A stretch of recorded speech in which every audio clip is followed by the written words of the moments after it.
श्रीशैले सदया पात्रम् दीभक्त्यादि गुणान्नममितीन्द्रप्रवणम् वन्दे रम्यजामातरम् मुनिम् लक्ष्मीनाथसमारम्भाम् नारयामुनमध्यमामप्रदानार्यपर्यन्ताम् वन्दे गुरुपरम्पराम् यो नित्यमच्युतपदाम् भुजयुग्मयुग्मव्यामोहदत्तरितराणि कृणाय मेने अस्मत्पुरोर्भगवतोऽस्य दयैकसिन्धो रामानुजस्य शरणम् प्रपद्ये माता पिता युवतयस्तनया विभूतिः सर्वम् यदेव नियमेन मदन्वयानाम् आद्यस्य नः कुलपते मुकुलाभिरामम् श्रीमत्तरङ्गियुगलम् प्रणमामि मूर्ध्ना भूतम् सरस्तमरदार्पय भट्टनाथ श्रीभक्तिधारकुलशेखरयोगिवाहान् भक्तान्विदेवपरायतीन्द्रस्तात् श्रीमत्पराङ्कुलमुनिम् प्रणतोऽस्मि नित्यम्।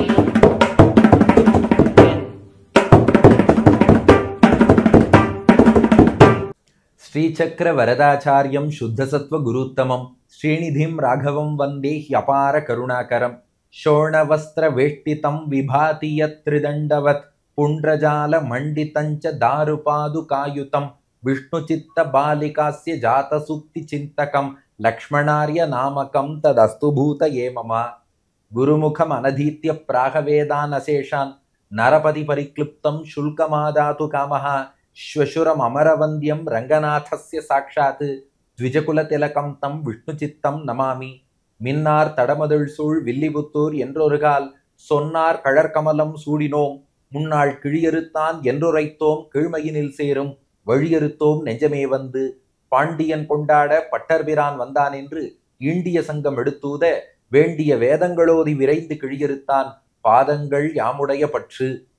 எல்லோருக்கும் அடியனுடைய பிரணாமத்தை தெரிவித்துக் கொள்கிறேன். திவ்ய பிரபந்த தாரா என்ற ஒரு சிறப்பான தொடர் உபன்யாசத்திலே பெரியாழ்வார் திருமொழியின் 2ஆம் பத்து 5ஆம் திருமொழி பற்றி உபன்யாசம் செய்யும் பாக்கியத்தை அடியனுக்கு அருளியமைக்காக ஸ்ரீமத் பரமஹம்சேத்யாதி யதுகிரி யதிராஜ நாராயண ராமானுஜ ஜீயர் சுவாமி திருவடிவாரத்தில் அடியனுடைய சாஷ்டாங்க தண்ட பிரணாமத்தை தெரிவித்துக் கொள்கிறேன். பெரியாழ்வார் திருமொழியில 2ஆம் பத்து 5ஆம் திருமொழி பின்னை மணாளனை என்று தொடங்குகிறது. இதற்கு சுவாமி மணவாள மாமுனிகள் வியாக்கியானத்துல அற்புதமான ஒரு பிரவேசம் முன்னுரை அறிமுகம் அருளி செய்கிறார். இப்ப என்ன காட்சினா, அப்படியே உங்கள் மனத்திரையை திறந்து கொள்ளுங்கள். நாமெல்லாம் ஆயர்பாடிக்கு போயிடுறோம். பெரியாழ்வார் இப்போது யசோதையின் பாவத்திலே இருக்கிறார். யசோதையின் தன்மை தானே பெரியாழ்வாருக்கு வந்து விட்டது. அவருடைய குழந்தையாக குட்டி கண்ணனாக பகவான் இப்போது விளங்குகிறான். இப்ப பெரியாழ்வார் யசோதை. இதற்கு முந்தைய திருமொழி 2ஆம் பத்து 4ஆம் திருமொழியில குட்டி கண்ணனை நீராட்டிய வைபவத்தை நாம் அனுபவித்தோம். வெண்ணெய் அளைந்த குணுங்கும் விளையாடு புழுதியும் கொண்டு திண்ணென இவ்விரா உன்னை தேய்த்து கிடக்க நான் ஒட்டேன் எண்ணெய் புளிப்பழம் கொண்டு இங்கு எத்தனை போதும் இருந்தேன் நன்னல் அறிய பிரானே நாரணா நீராடவாராய் என்று அழைத்தாள். அவ்வளவு எளிதில் கண்ணன்லாம் நீராட வரவே மாட்டான். அப்புறம் கடைசியா என்ன சொன்னா, நப்பின்னை பேரை சொல்லி, கிருஷ்ணா நீ மட்டும் நீராட வரலன்னா அப்புறம் என்னையும் பார்த்து உன்னையும் பார்த்து நப்பின்னை சிரிப்பா. நாளைக்கு நீ நப்பின்னைய கல்யாணம் பண்ணிக்கணுமா இல்லையா? பூணி தொழுவினில் புக்கு புழுதி அளைந்த பொன்மேனி காண பெரிதும் உகப்பன் ஆகிலும் கண்டார் பழிப்பர் நான் எத்தனையும் இலாதாய் நப்பின்னை காணில் சிரிக்கும் மாணிக்கமே என் மணியே மஞ்சனமாடனி வாராய்னு அழைத்தாள். நப்பின்னைக்காக சரின்னு கண்ணன் நீராட வருகிறேன்னு ஏற்றுக்கொண்டான். இப்ப யசோதை, பெரியாழ்வார் யசோதை குட்டி கண்ணனுக்கு திருமஞ்சனம் பண்ணி நன்றாக நீராட்டி விட்டாள். கிருஷ்ணன் தீர்த்தம் ஆடிட்டான். இப்ப பெரியாழ்வார் யசோதை அடுத்து என்ன பண்றாளாம், கிருஷ்ணனை நீராட்டினால் போதாது, தீர்த்தமாடினதுக்கு அப்புறம் குழல் வார வேண்டும். கண்ணனுடைய திருமுடியெல்லாம் பார்த்தா அப்படியே சிக்கு பிடிச்சு போயிருக்கான். ஏன்னா ஒரு 2-3 காரணம். ஒண்ணு, இவன் என்ன பண்றான், ஆங்காங்கு போய் வெண்ணெயெல்லாம் திருடிட்டு அந்த வெண்ணெயை அப்படியே தன்னுடைய தலைக்கு மேல பூசின்றானாம். அந்த வெண்ணெய் வேற கூந்தல்ல கேசத்துல படிஞ்சிருக்கு. இன்னொரு பக்கம் யசோதை என்ன பண்ணா, எண்ணெய் புளிப்பழம் கொண்டு இங்கு எத்தனை போதும் இருந்தேன்னு எண்ணெயோடு புளிப்பழம்னு சொல்லக்கூடிய சிகக்காயையும் சேர்த்திருக்கா. அந்த சிகக்காயை சேர்த்து தலையை அப்படி தலைக்கு நீராட்டும் போது அந்த சிகக்காய் பொடியானது தலையில கொஞ்சம் ஆங்காங்கு சிக்கின்னு இருக்கும். இதெல்லாம் எடுக்கணும். அப்ப எங்கெங்கெல்லாம் செடுக்கு இருக்கோ அதையெல்லாம் களைந்து சீப்பால கண்ணனுக்கு குழல் வாரி விட வேண்டும். அதனால யசோதை, பெரியாழ்வார் யசோதை கையில் சீப்போடு இப்போது வருகிறாள். நாமும் மானசீகமாக கையிலே சீப்பை எடுத்துக்கொள்வோம். குட்டி கண்ணன் அவனுக்கு குழல் வாரணும். ஆனா இப்ப என்ன பிரச்சனைன்னா கண்ணனுக்கு குழல் வாரணும், அதுதான் பிரச்சனை. இவன் திருமஞ்சனம் பண்ணணும்னாலே ஒரு இடத்துல நிக்க மாட்டான், ஆடுவான், பாடுவான், ஓடுவான், தாவுவான், ஒரு இடத்துல நிக்க மாட்டான். இதுல உனக்கு நான் தலைவாரி விடுறேன்னு சொன்னா அதுக்கு கொஞ்சம் இருந்து காட்டணும். நல்லா யோசிச்சு பாருங்க. நீராட்டுவது கூட கொஞ்சம் பண்ணிடலாம், அங்க இங்க ஓடினாலும் தீர்த்தத்தை மேல கொட்டி திருமஞ்சனம்ங்கிற பேர்ல நம்ம குட்டி கண்ணனுக்கு பண்ணிடலாம். ஆனா தலைவாரணும்னா நீங்க கேசத்தை முழுமையாக பின்னி முடிக்கும் வரை, குழல் வாரி முடிக்கும் வரை இவன் எங்கேயும் ஓடாம இருக்கணும், தலையை காட்டணும். நம்மால் தான் பண்ண மாட்டானே, அழுவான், அடம்பிடிப்பான், ஓடுவான். அதனால இப்ப பெரியாழ்வார் யசோதை சிந்திச்சாலாம், இவனை ஒரு இடமா நிக்க வைக்கணும் அல்லது உட்கார வைக்கணும், நம்ம குழல் வாரி முடிக்கும் வரை இவன் கரெக்டா காட்டணும். அதுக்கு என்ன வழின்னு பார்த்தா காக்கையை அழைத்தாலாம் யசோதை. ஏன்னா காக்கையை இங்க வான்னு சொல்லிட்டு கூப்பிட்டா அந்த காகம் வந்து அது ஏதாவது பண்ணிட்டு இருக்கும். அது ஒலி எழுப்பலாம், அல்லது கூடியிருந்து உணவு இருந்தலாம், ஏதோ ஒரு காரியம் பண்ணும், அல்லது பறக்கும், ஏதோ ஒண்ணு பண்ணும். இதை இந்த குழந்தை அப்படியே வேடிக்கை பார்த்துட்டே இருக்கும். காக்காயை பார்த்து வேடிக்கை பார்த்துட்டு இருக்கும் போது குழல் வாரி விட்டுடலாம் இல்லையா? இதெல்லாம் பெரியாழ்வார் யசோதை அன்றே பண்ணதுதான். இன்னைக்கு என்ன பண்றா தாய்மார்கள்லாம், குழந்தைக்கு சாதம் ஊட்டணும்னா ஊட்டினா சாப்பிட மாட்டேங்கிறது. குழந்தை கையில நம்ம 6வது விரல் போல் இருக்கக்கூடிய மொபைல் போனை கையில கொடுத்துடுறா. மொபைல் போன்ல யூடியூப் கிட்ஸ்னு குழந்தை பார்த்துட்டே இருக்கு. பார்க்கும்போது தலைவாரணும்னா வாரி விட்டுருவா, சாப்பாடு ஊட்டணும்னா ஊட்டி விட்டுடுவா. இதை சொல்லி கொடுத்ததே நம்ம பெரியாழ்வார் தான். காக்கையே இங்க வா, காக்கையே இங்க வான்னு கூப்பிட்டார். கிருஷ்ணனுக்கு அப்படியே காக்கையை வேடிக்கை காட்டுறார், அப்படியே குழல் வாரி விட்டுறேன்னு வாருகிறார். இதுதான் பெரியாழ்வார் திருமொழியில 2ஆம் பத்து 5ஆம் திருமொழி பின்னை மணாளனி தொடங்கக்கூடிய பதிகம். கண்ணனை குழல் வாருவதற்காக காக்கையை அழைத்தல். கண்ணனை கூப்பிடுறது கூப்பிட்டுருவோம், காக்கையை கூப்பிடணும். இப்போ கண்ணனுக்கு குழல் வாருவதற்காக காக்கையை அழைப்பதுதான் இந்த திருமொழி. இது சுவாமி மணவாள மாமுனிகள் அருளிய பிரவேசம். இதுக்கே சுவாமி மணவாள மாமுனிகளின் ஆச்சாரியனான திருவாய்மொழி பிள்ளை அவர் சுவாபதேச வியாக்கியானம்னு பெரியாழ்வார் திருமொழிக்கு அருளி செய்திருக்கிறார். அந்த சுவாபதேச வியாக்கியானத்துல யசோதை ஏன் குழல் வாருவதற்கு காக்கையை கூப்பிட்டாங்கிறதுக்கு ஒரு உள்ளுரை பொருள் சுவாபதேசம் காட்டியிருக்கார். என்னன்னா, கண்ணனுக்கு இந்த கேசத்துல உள்ள செடுக்கு நீங்கணுமா, அதுக்கு காக்கை கிருஷ்ணன்ட்ட வரணுமா. ஏன்னா இந்த காகம்ங்கிறது பொதுவா கருப்பு நிறத்தில் இருக்கிறது அல்லவா? கருப்பு என்பது தமோ குணத்தை குறிக்கும். ஆக இங்க காக்கைங்கிறது யாரை குறிக்கிறதுனா தமோ குணமும் கூடவே ரஜோகுணமும் நிறைந்த ஜீவாத்மாக்கள், சேத்தனர்கள் இருக்காளே, அவாதான் இந்த காக்கையாம். இந்த கருப்பு தமோ குணமும் ரஜோகுணம், சிவப்பு ரஜோகுணம், கருப்பு தமோ குணம் ரெண்டையுமே சேர்த்துக்கலாம். ரெண்டும் கிட்டத்தட்ட ரிலேட்டட் தான்.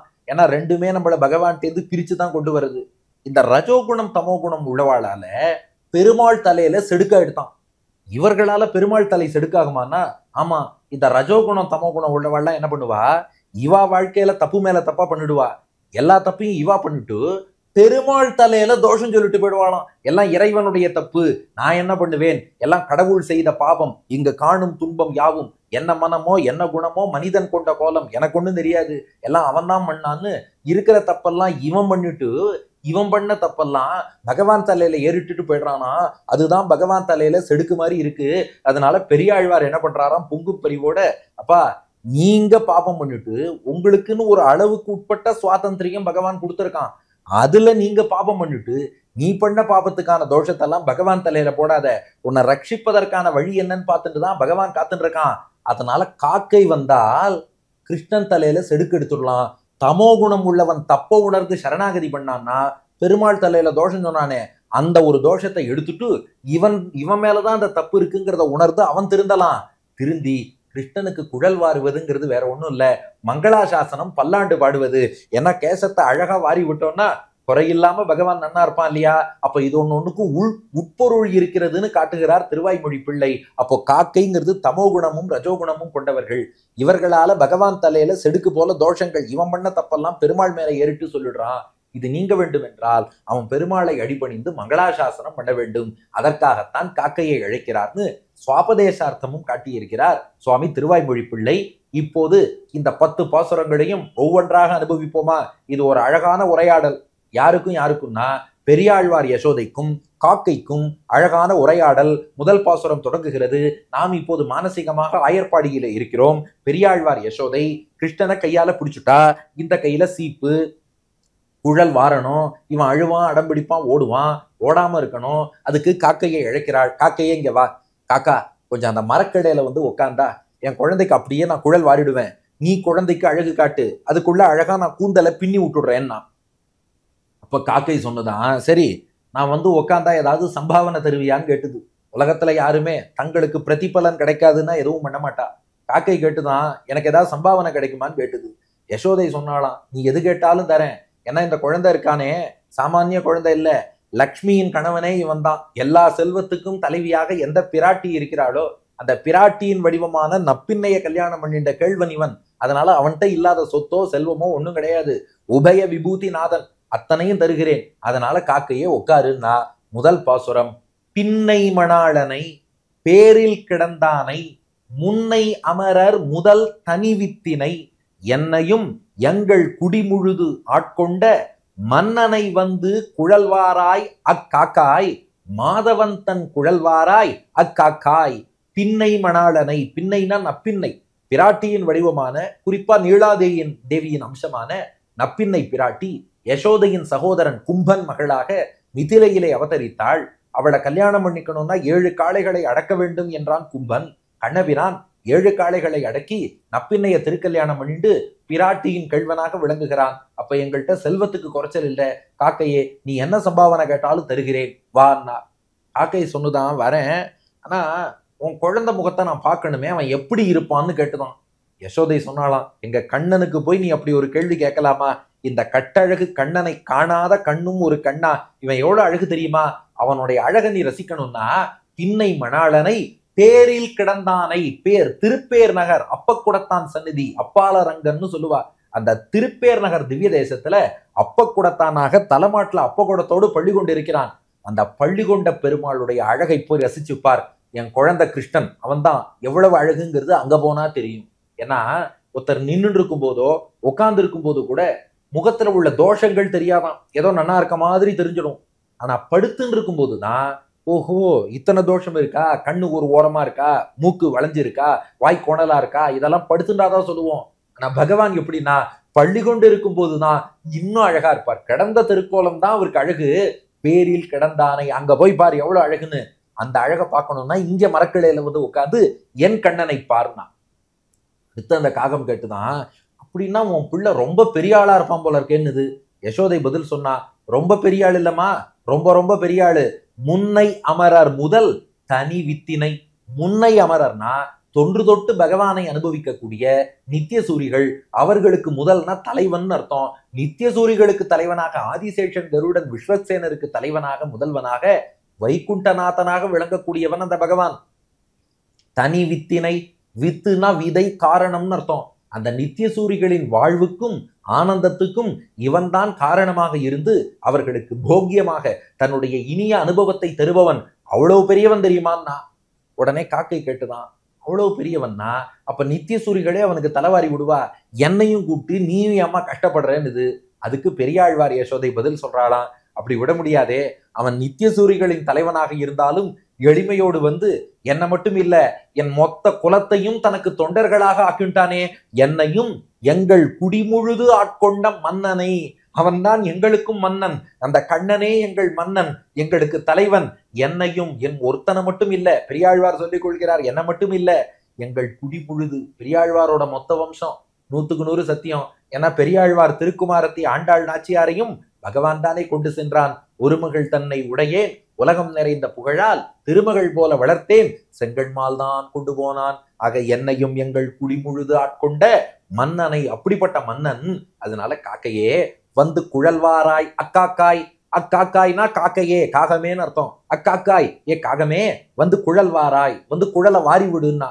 காகம் பார்த்துதான், நீ அழகு காட்டணும் வேடிக்கை காட்டணும் தானே கூப்பிட்ட, வாரி விடுன்னு சொன்னா என்ன அர்த்தம்னு கேட்டுது. யசோதை பதில் சொல்றாப்பா, உன்னை வார சொல்லல, நீ வந்தாலே குழல் வாரின மாதிரி நான் தான் வார போறேன். ஆனா நீ வந்து வாருவதாலே நீயே வாரினாய்னு சொல்லிடலாம்னா. அதனால குழல் வாராய்னா காகம் வந்து வாடுறதுன்னு அர்த்தம் இல்ல, நான் குழல் வாருவதற்காக நீ வாராயின்னு அர்த்தம். அப்படி சொல்லலாமான்னா ரொம்ப சிம்பிள் உதாரணம். இப்போ 108 திவ்ய தேசங்கள்ல திருநறையூருங்கிற திவ்ய தேசம் நாச்சியார் கோவில். அத திருமங்கையாழ்வார் பாடும்போது செம்பியன் கோச்செங்கனான்கிற ராஜா அவர் கட்டிய கோவில் நாச்சியார் கோவில்னார். அப்பனா ராஜா கட்டினார்னா ராஜாவாய் கட்டினார்? ராஜா கட்ட மாட்டார், கொத்தனார் தான் கட்டியிருப்பார். ராஜா கட்டினார்னு சொல்றோமேனா இல்ல, ராஜா பார்வையிட்டு அவர் ஆணைப்படி கொத்தனார் கட்டினதுனால ராஜாவே கட்டினார்னு சொல்லலாம். அது போல நீ காகமான நீ ராஜா போல அப்படி வந்து நின்னா உன்னுடைய பணியாள் போல நான் கிடுகிடுன்னு குழல் வாரிடுவேன். அப்ப நீயே வாரினேன்னு சொல்லலாம் இல்லையா? அதனால குழல் வாராய் அக்காக்காய், வந்து கிருஷ்ணன் குழலை வாரி விடு, நீ வாரி விட வேண்டாம், நின்னா போறோம், நான் வாரி விட்டுடுறேன், ஆனா நீயே வாரி விட்டதற்கு நிகர் குழல் வாராய் அக்காக்காய். சாமானியமானவன் அல்லன், மாதவன் தன் குழல் வாராய் அக்காக்காய். மா என்ற மகாலட்சுமிக்கு தவன் என்ற கணவனாக இருக்கக்கூடிய மாதவன், அவனுடைய குழலை வாராய் அக்காக்காய், வாரி விடுவதற்கு வா என்று அழைத்தாள் யசோதை பிராட்டி, பெரியாழ்வார் யசோதை. உடனே காகம் சொன்னுதான், அதெல்லாம் இருக்கட்டும், இப்பதான் பாவம் கிருஷ்ணன் விளையாடிட்டு வந்திருக்கான், இன்னும் கொஞ்சம் நேரம் போய் விளையாட விடேன், விளையாடிட்டு வந்து அப்புறம் பண்ணலாம் இல்லையா? ஏன்னா இது பல வீடுகள்ல நீங்களே பார்த்திருப்பீள், குழந்தைகள்லாம் என்ன சொல்லும், முதல்ல குளிச்சிடும், குளிச்சதுக்கு அப்புறம் திரும்ப தலை பின்னணும்னா இல்ல, நான் ஒரு கேம் போய் விளையாடிட்டு வரேன், அதுக்கப்புறம் தலை பின்னிக்கிறேன், மறுபடியும் ஒரு விளையாட்டு விளையாடுறேன், அதுக்கப்புறம் சாப்பிட்றேன், இப்படி பல குழந்தைகள் சொல்லும். அதனால கொஞ்சம் போய் விளையாட்டு வரட்டுமே அப்படின்னது காகம். அதுக்கு யசோதை பதில் சொன்னா, இந்த குழந்தைய பத்தி உனக்கு தெரியாது, இதை விளையாடுறதுன்னு எங்கேயாவது அனுப்பினா இது வம்பத்தான் இழுத்துன்னு வரும், அதனால விளையாடுறதுக்கெல்லாம் என்னால விட முடியாதுன்னா. காகம் கேட்டுது, அப்படி என்னதான் வம்ப இழுத்துன்னு வந்தான்? யசோதை சொன்னா, ஒன்னா ரெண்டா எடுத்து சொல்ல, பேயின் முலையுண்ட பிள்ளை இவன் முன்னம் மாயச் சகடும் மருதும் இருத்தவன், காயாமலர் வண்ணன் கண்ணன் கருங்குழல் தூய்தாக வந்து குழல்வாராய் அக்கா அக்காய், தூமணி வண்ணன் குழல்வாராய் அக்கா அக்காய். இவன் என்ன தெரியுமா பண்ணா? பேயின், ரெண்டாவது பாசுரம், பேயின் பூத்தனைன்னு ஒரு பேச்சு வந்தா, முலையுண்ட பிள்ளை, அவ விஷப்பால மார்பகத்துல தடவின்னு வந்தா, முலை உண்ட பிள்ளை, அவளோட விஷப்பாலோடு சேர்த்து அவளோட உயிர் மறுபிறவி எல்லாத்தையும் உறிஞ்சி எடுத்து பூத்தனையே முடிச்சுட்டான். இவன் இந்த மாதிரி விளையாட்டுன்னு எங்கேயா போனான்னா இவ்வளவு பெரிய பெரிய ஆபத்தெல்லாம் வருது, அதையும் அனாயாசமாக இவன் வீழ்த்திட்டு வந்துடுறான். ஆனா எனக்குத்தான் வயத்துல நெருப்ப கட்டிட்டு பயந்துட்டு இருக்க வேண்டியிருக்கு. ஒண்ணு இல்ல ரெண்டு இல்ல, இவன் முன்னம் இதே கிருஷ்ணன், இதே விளையாட்டு பிள்ளை தான் முன்னொரு சமயம் மாயச் சகடும், சகடு சகடாசுரன், மாட்டு வண்டி சக்கரம் இந்த குழந்தை மேல மோதற மாதிரி வந்தது, மாய சகடம், அது எப்படி வந்தது எங்கேருந்து வந்ததுன்னே புரியல, அப்படி ஒரு மாய சகடம், வஞ்சிக்கக்கூடிய சகடம். அதையும் என்ன பண்ணான்னா இருத்தவன், இருத்தவன்னா அழித்து சாய்த்தவன் அர்த்தம், திருவடியால உதைச்சு அந்த மாட்டு வண்டி சக்கரத்தையும் முடிச்சுட்டான். அது சகடாசுரன் ஒரு அசுரன், கண்ணன் மீது மோத வந்தான், அவனையும் அழித்தவன். மருதும் இருத்தவன், மருது அப்படின்னா மருத மரம்னு அர்த்தம். கொல்லைப்புறத்துல குபேரனுடைய 2 மகன்கள் நளகூபரன் மணிகிரீவன் 2 மரங்கள் வடிவில் இருந்தார்கள். அந்த மருத மரங்கள் 2ஐயும் இருத்தவன் அதையும் சாய்த்து அழித்து அவர்களுக்கும் சாப விமோச்சனம் கொடுத்து அந்த 2 மரத்தை சாச்சுட்டான். அப்ப இவன் எதெல்லாம் சாச்சிருக்கான்னு பார்த்தா பூத்தனைன்னு ஒரு பேச்சியை சாச்சுட்டான், சகடாசுரன்னு மாட்டு வண்டி சக்கரத்துல இருந்த அசுரனை சாச்சிருக்கான், 2 மருத மரத்தை சாச்சிருக்கான். இவனை விளையாட விட்டா மினிமம் விஷமம்னாலே இவ்வளவு பண்ணுவான். அது மட்டும் இல்ல, சாமானிய குழந்தைன்னா கூட விட்டுடலாம், இவன் அழகப்பார், இவ்வளவு அழகா இருக்கிறவன் இவ்வளவு ஆபத்தெல்லாம் தேடிட்டு வரான்னா இவனை விட முடியுமா? நான் விளையாடெல்லாம் விட மாட்டேன். எவ்வளவு அழகு தெரியுமா? காயாமலர் வண்ணன் கண்ணன், காயாமலர் என்று சொல்வார்கள். இந்த காயாமலர் எந்த நேரத்தில் இருக்குமோ அந்த கருநீல வண்ணம், பூவை பூ என்பதும் காயாமலரைத்தான் குறிக்கிறது என்பார்கள். அந்த நிறத்துல இருக்கான் கண்ணன், என் கண்ணுக்கு நிகரானவன் கண்ணன், கண்ணிலே நிற்பவன் கண்ணன், கண் போல் வைத்து வளர்க்க வேண்டியவன் கண்ணன். அவனுடைய கருங்குழல், அவன் கேசத்தை பாருமா, எல்லாம் அழகா இருக்கு. ஆனா காகமே அந்த கேசம் மட்டும் இன்னும் சரியா வாராம இருக்கு இல்லையா? அதனால தூய்தாக வந்து குழல்வாராய் அக்கா காய், நீ கொஞ்சம் வந்த, நான் தூய்தாகனா நன்றாகன்னு அர்த்தம், நல்ல முறையில கொஞ்சம் தலையை வாரி விட்டுடுவேன், அதற்காக வாராய். தூமணி வண்ணன் குழல்வாராய் அக்கா காய், ஒரு தூய மணி நீலமணி, ஒரு இந்திரநீல கல்லை எடுத்து இந்திரநீல கல்லை உடைத்தால் அதன் உட்புறம் எப்படி பளபளப்பா ஒளி வீசிட்டு இருக்குமோ அப்படி மணிவண்ணனாக ஒளி வீசுறானே, தூய மணிவண்ணனாக ஒளி வீசுகிறானே, இந்த அழகுக்கு கேசத்தை வாரினாதான் நன்னா இருக்கும். அதனால காகமே வா என்று 2வது பாசுரத்திலே அழைத்தாள். சரின்னு காகம் வரேன்னு சொல்லித்து. யசோதையும் பார்த்தா, அப்பா வா காகமேனு கொஞ்சம் இந்த பக்கம் திரும்பிட்டு பாக்குறா, கிருஷ்ணனை காணோம். இவ்வளவு நேரம் கையில பிடிச்சுதானே வச்சுட்டு இருந்தேன், எங்கடா போனான்னு பார்த்தா வெண்ண திருட போயிட்டானோ. அதுக்கப்புறம் யசோதை பிடிச்சு அழிச்சுன்னு வராங்க, வாடா என்னடா இது, ஒண்ணு கொஞ்ச நேரம் விட்டா வெண்ண திருட போறியேன்னு சொல்லிட்டு திருடுறான்னு சொல்லிட்டு துரத்தின் போறா யசோதை.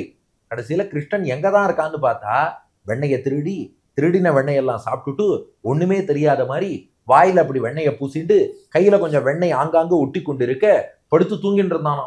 தூங்கிட்டு இருக்கிற கண்ணனை இழுத்துன்னு வரா, ஏண்டா செய்யற விஷமெல்லாம் பண்ணிட்டு திருட்டுத்தனமெல்லாம் பண்ணிட்டு ஒன்னும் தெரியாத மாதிரி தூங்குகிறாயா?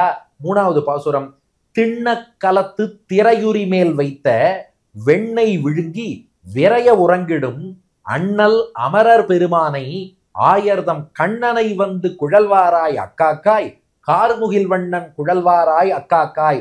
காகத்தை பார்த்து சொன்னா, பாத்தியா பேசின்னு இருக்கும் போதே இவன் பண்ண வேலையை பாத்தியா, என்ன பண்ணிட்டான், திண்ணக்கலத்து. திண்ணக்கலம் என்றால் நல்ல உறுதியான பாத்திரம்னு அர்த்தம். அந்த பாத்திரத்திலே திரை உரி மேல் வைத்த, திரை அப்படின்னா உரி என்பது உங்க எல்லோருக்கும் தெரியும். திரை அப்படின்னா என்னன்னா, அந்த உரியில கயர் இருக்கு இல்லையா, அந்த கயர் பின்னி பின்னி இருக்குமா, அந்த பின்னலுக்கு தான் திரைன்னு பேரு. திரை உரி மேல் வைத்த, அப்படி பின்னி பின்னி கயிற்றாலை செய்யப்பட்ட உரிக்கு மேலே திண்ண கலத்து, கலம்னா பாத்திரம், உறுதியான பாத்திரத்துல வெண்ணெய் விழுங்கி, வெண்ணெய ஒழிச்சு வச்சா, இங்க காகத்தோட பேசின்னு இருக்கிற நேரம் இவன் உள்ள போய் வெண்ணெய விழுங்கி சாப்பிட்டுட்டு விரைய உறங்கிடும், சீக்கிரமா தூங்கவும் போயிட்டானா. எதுக்குன்னா, உண்ட மயக்கம் தொண்டருக்கும் உண்டு தூங்குறேன்னானா. இன்னொரு காரணம், தான் தான் திருடினேங்கிறது தெரியக்கூடாதுன்ட்டு ஒன்னும் தெரியாத மாதிரி படுத்து தூங்கிட்டு இருக்கான். ஆனா இவன் தான் திருடினான்னு நல்லா தெரியறதே, கையில எல்லாம் வெண்ணெய் ஒட்டிட்டு இருக்கு, முகத்துல எல்லாம் வெண்ணெயை பூசிட்டு இருக்கான், இவன் தான் திருடி சாப்பிட்டான்னு தெரியறது. பாத்தியா எவ்வளவு விஷமம் பண்றான்னு. அதனால இவன் கொஞ்சம் கையில கிடைச்சான்னா சீக்கிரமா குழலை வாரி விட்டுடணும், இல்லைன்னா கையில மாட்ட மாட்டான். அதனாலதான் சொல்கிறேன், அண்ணல், அவன் அண்ணல், எல்லாருக்கும் தலைவன், நமக்கு மட்டும் இல்ல, அமரர் பெருமானை நித்திய சூரிகளுக்கே அவன் தலைவனாக இருக்கிறான்.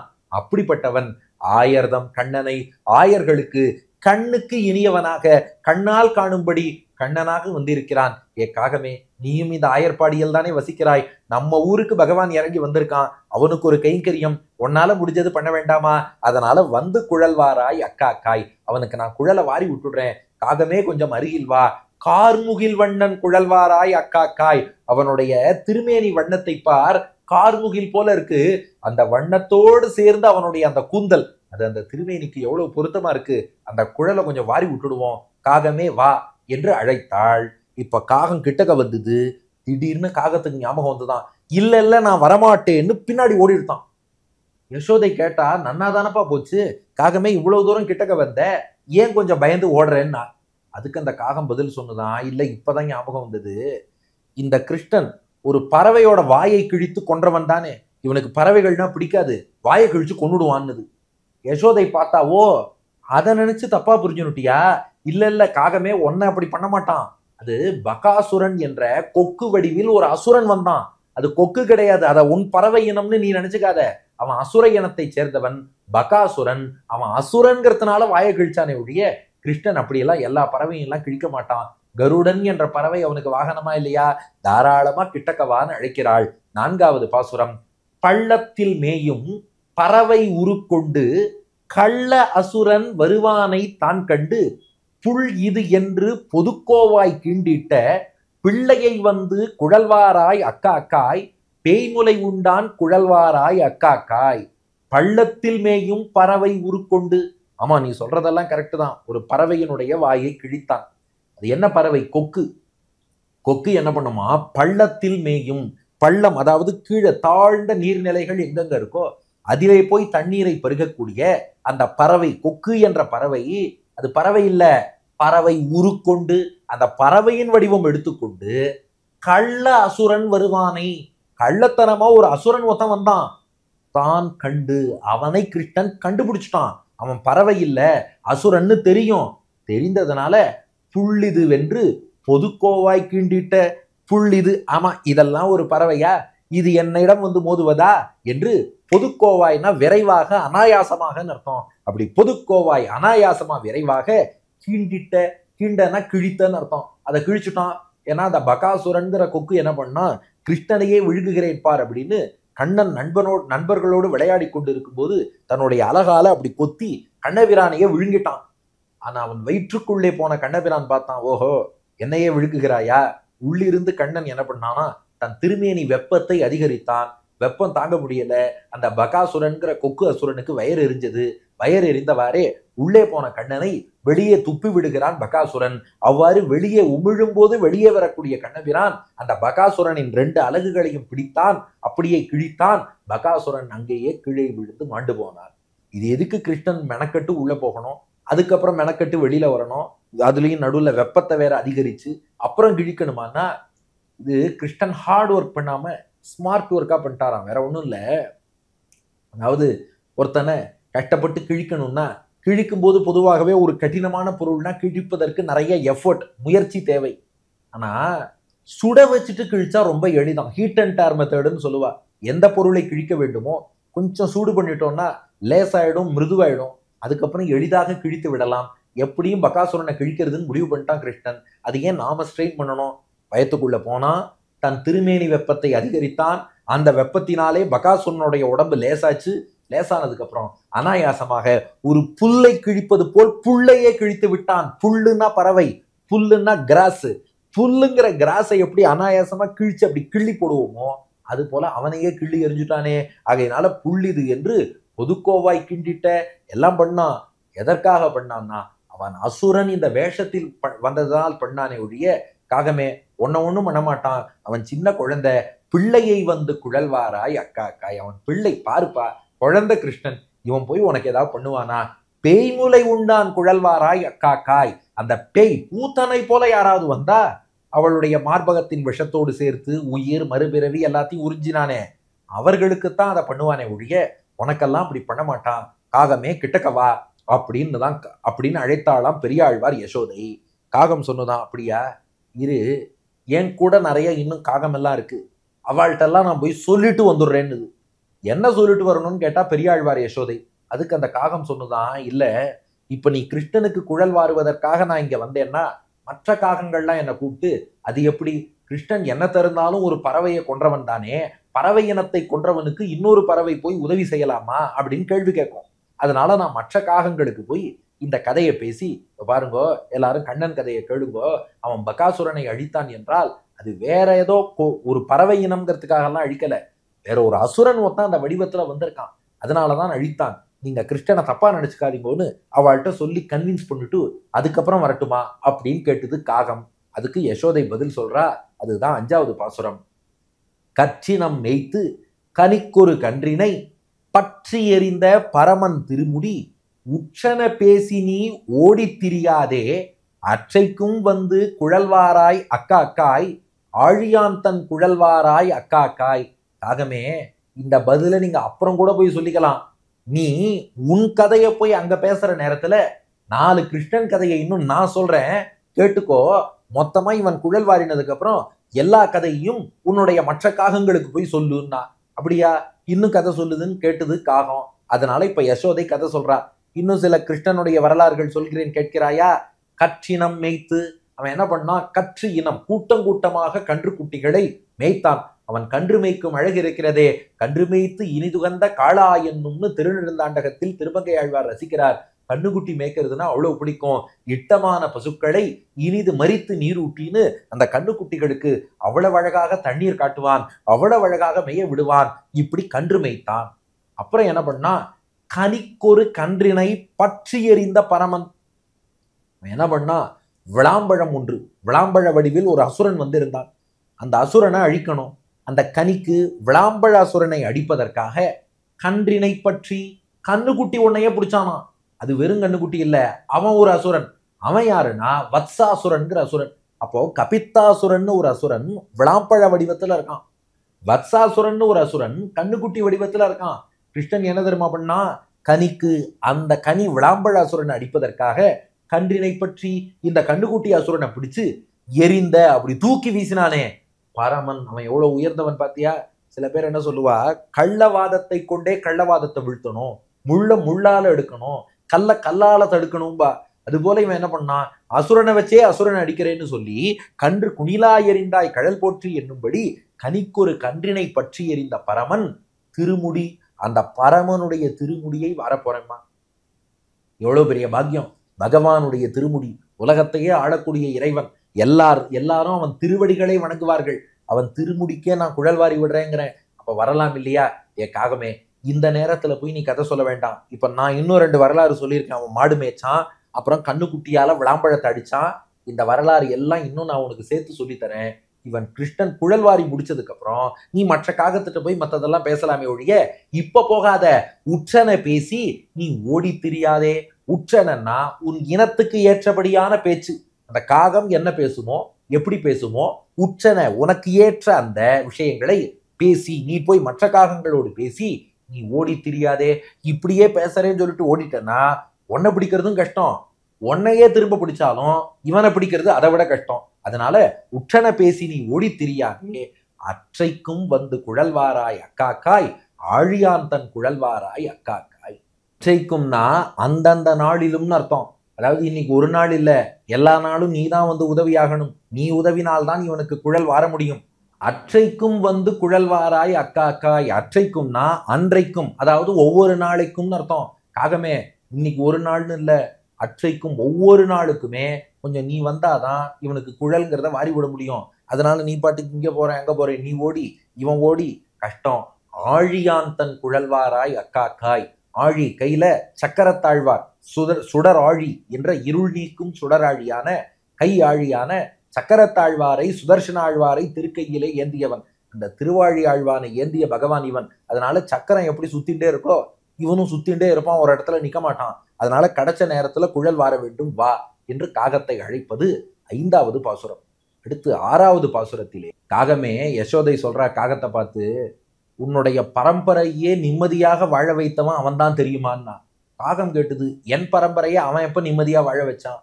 அப்போ பெரியாழ்வார் யசோதை பதில் சொல்றாளாம், ஆமா உங்க காகத்தின் கோஷ்டி தானே காக்காசுரன் தருந்தான் இல்லையா? அந்த காக்காசுரனுடைய அப்பா யாரு? இந்திரன்.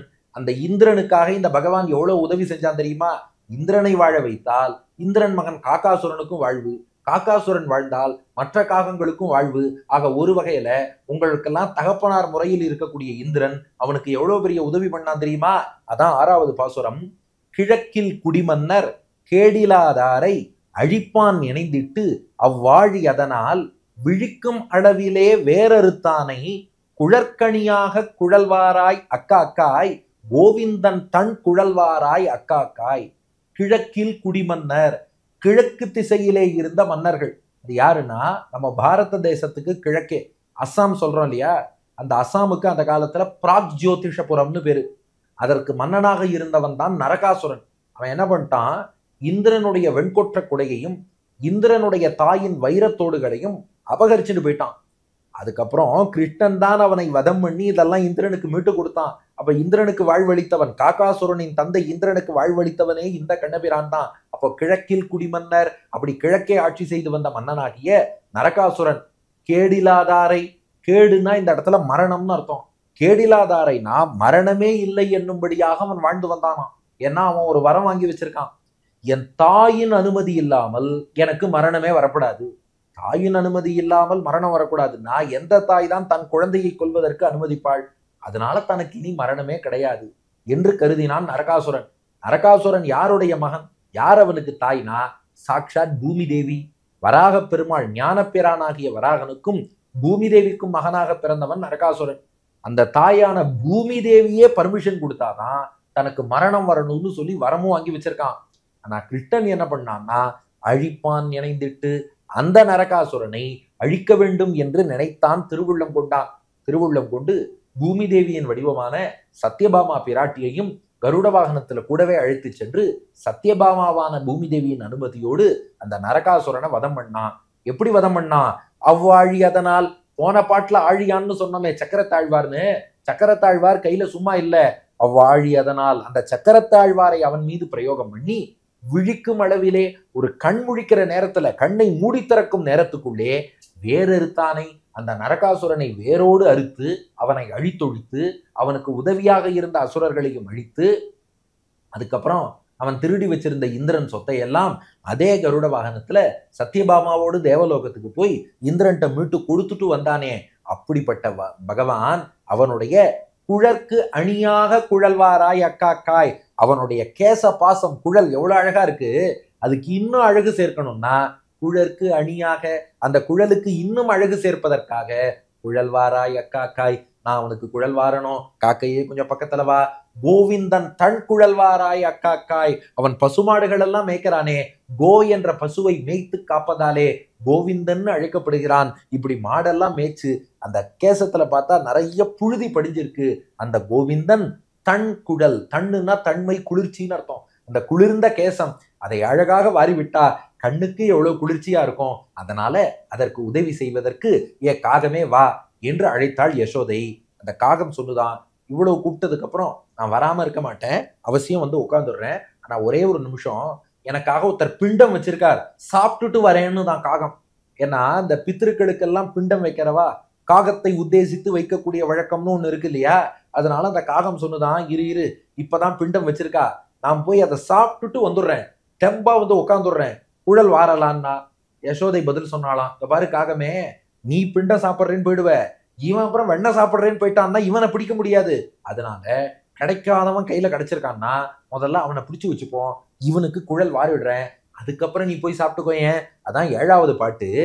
பிண்ட திரளையும் பேய்கிட்ட நீர்ச்சோறும் உண்டற்கு வேண்டி நீ ஓடி திரியாதே, அண்டத்து அமரர் பெருமான் அழகமர் வண்டொத்து இருண்ட குழல்வாராய், வண்டொத்து இருண்ட குழல்வாராய் அக்காக்காய், மாதவன் தன் குழல்வாராய் அக்காக்காய்.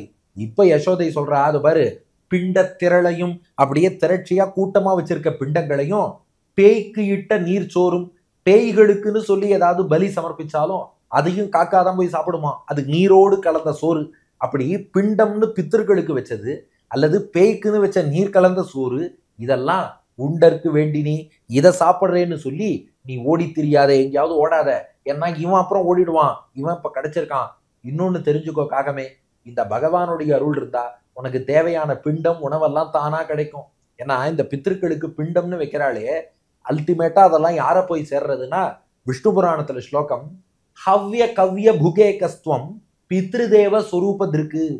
தேவர்களுக்கு யாகத்தில் சமர்ப்பிக்கக்கூடிய ஹவ்யத்தையும் பித்திருக்களுக்கு பித்திருக்கர்மாவில் சமர்ப்பிக்கக்கூடிய கவ்யத்தையும் பகவான் தான் அமுது செய்து அவாவாளுக்கு அனுகிரகம் பண்றான் என்று இது ஸ்பஷ்டமாக விஷ்ணு புராணத்துல சொல்லப்பட்டிருக்கு. அப்போ இந்த கவ்யம் என்று அந்த பித்திருக்களுக்காக வைக்கும் பிண்டம், அதை ஏதோ நீ சாப்பிட்றதா நினைக்காத, உனக்குள்ள அந்தரியாமையா இருந்து சாப்பிட்டு திருப்திப்பட்டு அவளுக்கு அனுகிரகம் பண்றதும் பகவான் தான். அந்த கிருஷ்ணனுக்கு தான் குழல் வாரணும்னு சொல்றேன்.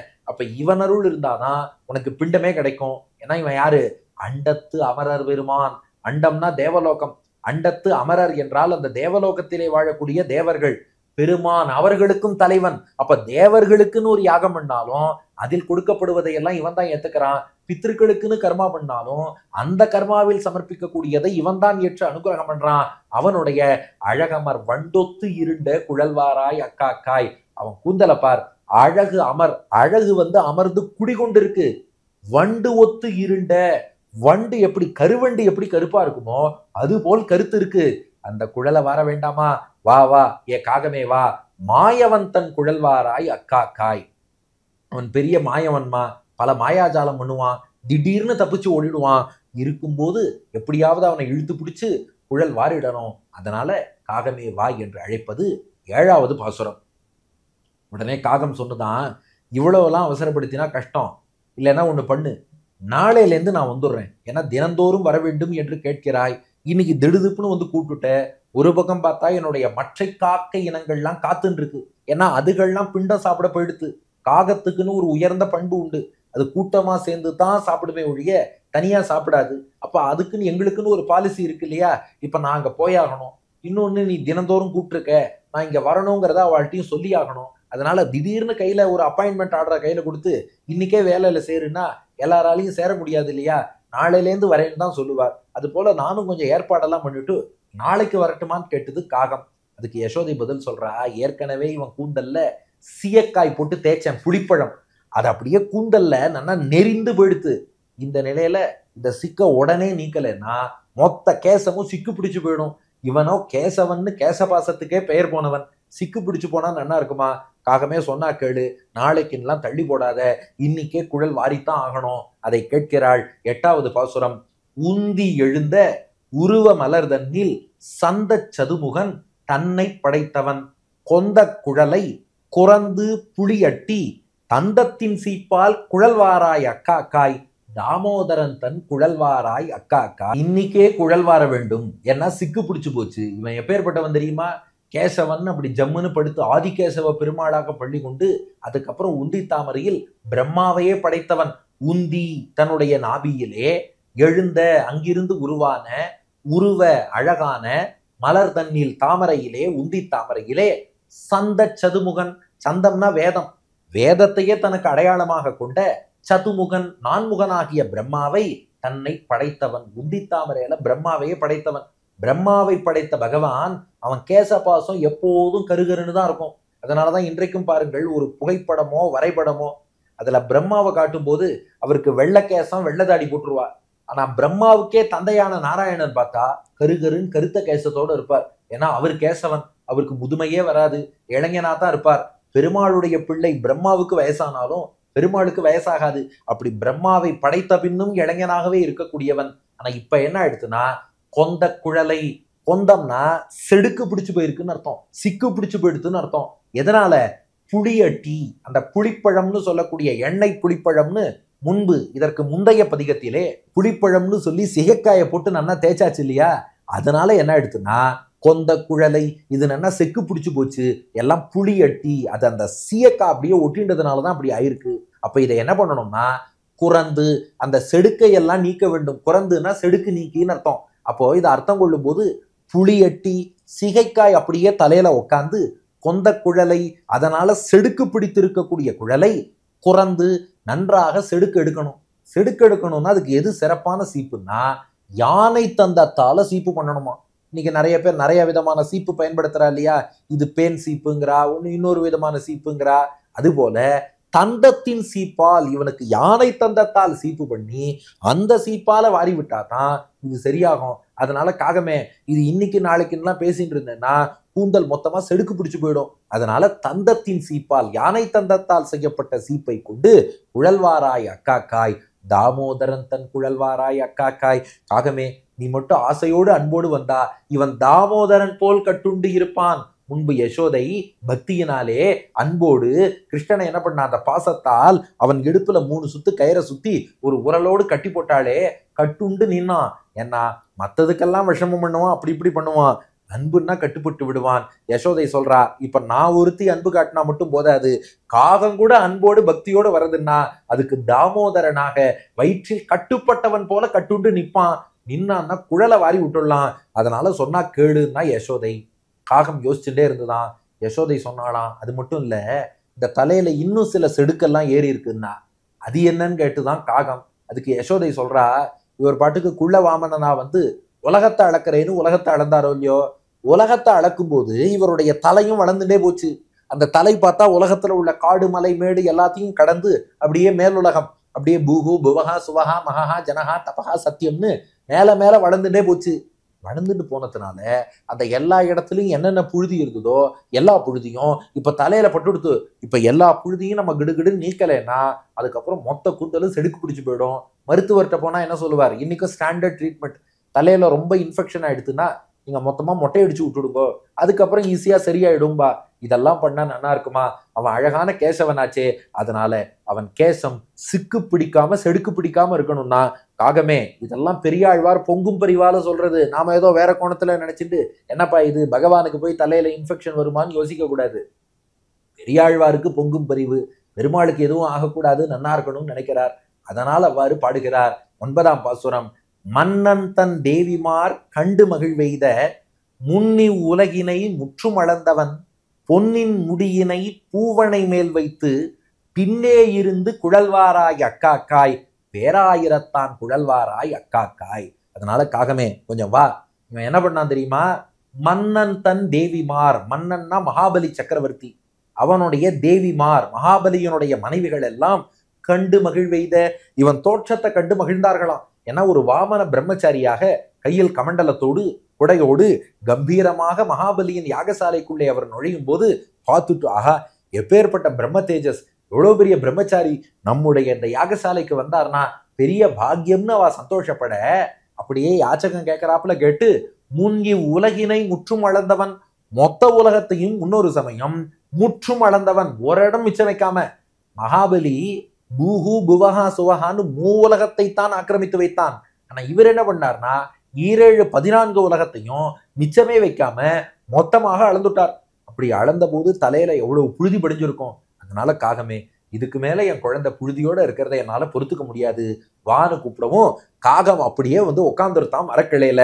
கிருஷ்ணா அந்த காகத்தை பார் என்று யசோதை, பெரியாழ்வார் யசோதை காட்ட, கிருஷ்ணன் அந்த காக்கையை பார்த்து ரசிக்க, அப்படியே கிருஷ்ணனை கொண்டு போய் என்ன பண்ணானா பூ போல் மெல்லிய அணையில் கிடத்தினாலாம். அப்படியே பள்ளி கொண்டிருக்கிறான் கண்ணபிரான். தலையில பார்த்தா பூ போன்ற தலகாணி, அதை தலைமாட்டுல வச்சுட்டு இருக்கான். காகத்தை பார்த்து அப்படியே வேடிக்கை பார்த்துட்டு இருக்கான். காகமும் அழகு காட்டுறது. அப்படியே யசோதை பின்னாடி போய் நின்னாளாம். நின்னுட்டு என்ன பண்ணாளாம், பொன்னின் முடியினை பூவனை மேல் வைத்து பின்னே இருந்து குழல்வாராய் அக்காக்காய் பேராயிரத்தான் குழல்வாராய் அக்காக்காய்னு இப்போது யசோதை அப்படியே பின்னாடி செல்கிறாள். பொன்னின் முடியை, இந்த இடத்துல பொன்னுன்னா அழகியன்னு அர்த்தம்.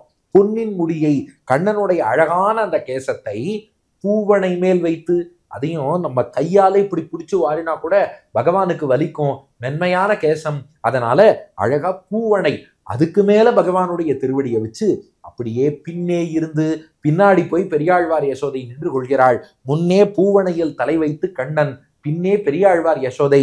குழல்வாராய், அப்படியே குழல் வாருகிறேன், வா காக்கையே அப்படியே நில்லு. அக்கா அக்காய் நின்றது. அக்கா அக்காய் நின்றுட்டு கேட்டுதான், எவ்வளவு நேரம் நிக்கணும்னு கேட்டுது.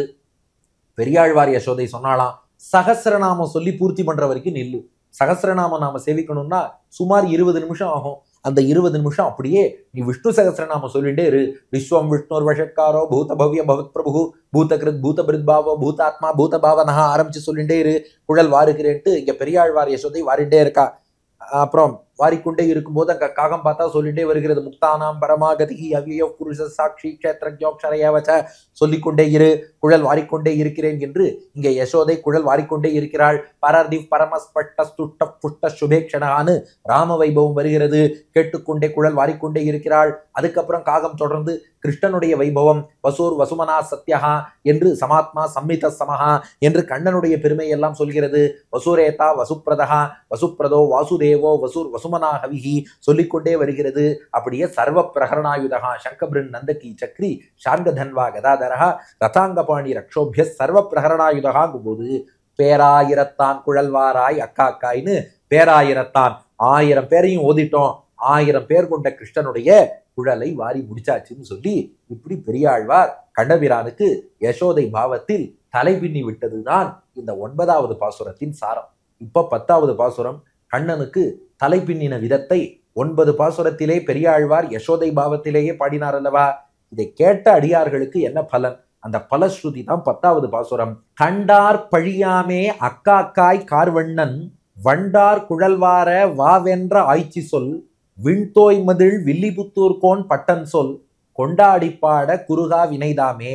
கண்டார் பழியாமே, யசோதை மட்டும் கிருஷ்ணனுக்கு குழல் வாராம விட்டுருந்தா அப்பயும் அவன் அழகாத்தான் இருப்பான்.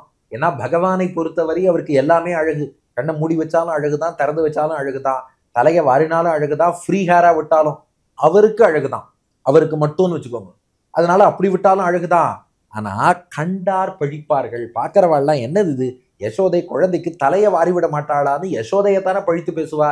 அல்லது கிருஷ்ணன் என்ன ரொம்ப அசடா இருக்கானே அவனையும் பழிச்சு பேசுவா. அப்போ கண்டார் பழியாமே, இந்த வார்த்தை ரொம்ப முக்கியம். பெரியாழ்வார் என்ன சொல்லிட்டார், இத குழல் வாரி தான் புதுசா அழகு வரணும்னு தேவையில்லை. வாரி விட்டது எதுக்குன்னா, மற்றவா யாரும் எங்க கிருஷ்ணனை அசடு, இவன் சமத்தா காட்ட மாட்டேங்கிறான்னு குறை சொல்லிடக்கூடாது, அதுக்காக தலைவாரி விட்டேன். தலைவாரி விடுறதுக்கு அக்காக்காய் காக்கையே காக்கையே வான்னு சொல்லி கூப்பிட்டு கார்வண்ணன் கருப்பு வண்ண திருமேனி கொண்ட வண்டார் குழல்வார வண்டு போல் கருத்து இருக்கக்கூடிய கூந்தலை வாரி விடுவதற்காக வா என்ற காக்கையை வா என்று கூப்பிட்ட ஆய்ச்சி சொல், ஆய்ச்சி ஆகிய யசோதை பாடிய இந்த 10 பாசுரங்கள், யசோதை பாவத்தில் பெரியாழ்வார் பாடிய 10 பாசுரங்கள். அந்த பெரியாழ்வார் எப்படிப்பட்டவர், விண்தோய் மதில், விண்ணையே தொடக்கூடிய அளவுக்கு உயர்ந்திருக்கக்கூடிய மதில்கள் நிறைந்த வில்லிபுத்தூர்கோன், ஸ்ரீவில்லிபுத்தூருக்கு நிர்வாகக்கர் தலைவராகிய பட்டன் சொல். பட்டர் என்றால் கற்றறிந்த சான்றோர்னு அர்த்தம். எல்லா சாஸ்திரங்களும் பகவானுடைய நெருகேத்துக்கு கிருபையாலை அறிந்து வேண்டிய வேதங்கள் ஓதி விரைந்து கிழியறுத்தவர். அப்படிப்பட்ட பெரிய சான்றோர், பண்டிதர், ஸ்காலர், வேத வித்வான், அதான் பட்டன் அவரை குறிப்பிடுகிறார். அந்த பட்டன் சொல், பட்டராகிய பட்டர் பிரானாகிய பெரியாழ்வார் சொல்லால் அமைந்த இந்த 10 பாசுரங்கள். இதை கொண்டாடி பாட, பெரியாழ்வார் திருமொழியை பொறுத்தவரை கண்ணபிரானை கொண்டாடி பாடணும். இப்போ மற்ற பாசுரங்கள்னா கூட அதுக்காக எல்லாமே அனுபவிச்சு தான் சொல்லுவோம். ஆனா பெரியாழ்வார் பாசுரங்கள்ல அந்த கிருஷ்ணானுபவம்ங்கிறது கொஞ்சம் அதிகமாவே இருக்கும். அதனால கண்ணபிரானை அப்படி கூப்பிட்டு இழுத்து பிடிச்சு நம்மாத்து குழந்தை மாதிரி ஒரு கையில சீப்பை வச்சுட்டு ஒரு கையில கண்ணனை பிடிச்சிட்டு நான் உனக்கு குழல் வாரப்போறேன்னு சொல்லி அப்படி கொண்டாடி இந்த பாசுரங்களை பாட வேண்டும். கொண்டாடி பாட அப்படி ஒருவர் பாடினால் குருகா வினைதாமே, குறுகுதல்னா நெருங்குதல்னு அர்த்தம். குருகா வினைதாமேனா பாபங்கள் எதுவுமே நம்மை நெருங்காது. அதனால பெரியாழ்வார் யசோதை காக்கையை அழைத்து கிருஷ்ணனுக்கு குழல் வாரின அந்த விதம். இது பத்தவா பார்த்து பழிச்சுடக்கூடாதுங்கிறதுக்காக யசோதை குழல் வாரி விட்டா. இதை பெரியாழ்வார் பாடியிருக்கார். இதை கொண்டாடி யாரெல்லாம் சேவிச்சு இந்த பாசுரங்களை அனுபவிக்கிறார்களோ அவர்கள் பக்கம் பாபங்களே நெருங்காதுன்னு பலன் சொல்லி இந்த திருமொழியை நிறைவு செய்கிறார் பெரியாழ்வார். ஆக மொத்தம் காகம் வந்ததுன்னா பகவான் தலையில உள்ள செடுக்கு நீங்கும், குழலை யசோதை வாரிடலாம், கண்ணன் அழகோடு விளங்குவான், யாரும் படிக்க மாட்டார். அதுபோலத்தான் ரஜோகுணம் தமோகுணம் உள்ள காகம் போன்ற அந்த ஜீவாத்மாக்களும் பகவான் மீது பழி சொல்லி செடுக்கு மாதிரி அவன்தான் தோஷம், அவன் மேலதான் தப்புன்னு சொல்லிட்டு இருக்கா. அவர்கள்லாம் மனம் திருந்தி பகவான்கிட்ட வந்துட்டான்னா குழல் வாருவது போல செடுக்கு எடுப்பது போல இவா செயற்கையா ஏறிட்டு வச்ச தோஷங்கள் எல்லாம் போக்கி அவன் நன்னா இருக்கணும்னு பகவானுக்கு பல்லாண்டு பாடலாம். இவா சொன்னதுனால பெருமாளுக்கு தோஷம் வந்ததுன்னு அர்த்தம் இல்லை. நோட் பண்ணணும், இவன் தோஷத்தை தூக்கி அவன் தலையில வைக்கணும்னு பாக்குறான். கிருஷ்ணன் தலையில எப்படி செடுக்குங்கிறது வரவே வராதோ அது போல தோஷமும் வராது. நான் பெரியாழ்வாருக்கு பொங்கும் பரிவு, செடுக்கு வந்துருமோன்னு பதறினாள் அல்லவா யசோதை, அது போலத்தான் பெரியாழ்வாரும் ஐயோ யாராவது இவ தலையில போய் தோஷம் சொல்லலாமா என்று பதறினார். அப்ப அந்த ஜீவாத்மாக்களை எல்லாம் அழைத்து திருத்தி பெருமாளுக்கு பல்லாண்டு பாட வைக்கிறார். அதனால நாமும் கூழாட்பட்டு நின்றீர்களை எங்கள் குழுவினில் புகுதலோட்டோம்னு வாழாட்பட்டு நின்றீருள்ளீர்னு அவர் அழைத்தபடி பகவானுக்கே ஆட்பட்டவர்களாகி பெரியாழ்வார் காட்டிய வழியில் காக்கை போல் இல்லாமல் தமோ குணத்தை விட்டு ரஜோகுணத்தை விட்டு வெளுப்பான கருடாழ்வார் எப்படி பெருமாளுக்குன்னே பல்லாண்டு பாடி கொண்டிருக்கிறாரோ அந்த வெளுப்பான சத்துவகுணத்தை நாம் எடுத்துக்கொண்டு அந்த கருடாழ்வாரின் வடிவமான பெரியாழ்வார் காட்டிய வழியில் பெருமாளுக்கு பல்லாண்டு பாடுவோம். பெரியாழ்வார் திருவடி கணேசன். அடியார்கள் வாழ அரங்கநகர் வாழ சட